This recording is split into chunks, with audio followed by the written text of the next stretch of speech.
Bizim dambaga toптolgan su iyun ayında эле түгөнүп калып атыр.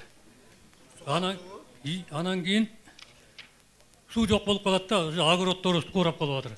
Помидор айдамай токтоду. Картошка ушундай эмелер токтоп калды. Ошо айдалбай калды. Ал эмес багыбыз кууруп атыр. Энди ошого мына дамба чакан болуп атыр да, ошо өзөнгө дагы бир дамба куруп берсеңиздер. Бул биринчи суроо. Кошумча болду, ал июлга да августка да жетет эле деди. Анткени биз яйлоодогу суу февраль айында эле агып кетти.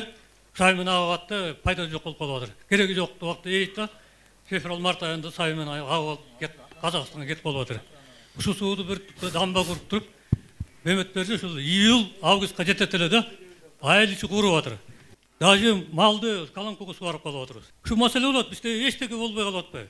Будай дагы болбой калат. 1 гектардан 10 кап, 15 кап будай алып калып атырбыз. Ушундай болобу?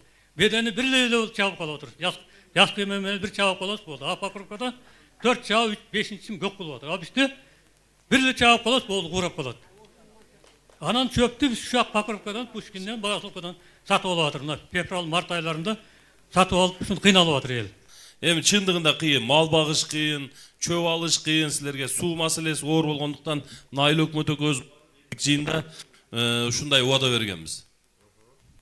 Берсеңер эми аткаргыла анда. Ошону бүтүрүп беребиз, бирет да аны.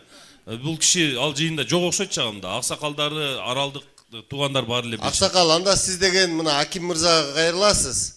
Жанакы конкурстарды башкасын өткөзөт, бирок мыйзам чегинде болуш керек баары. Макулбу? Рахмат.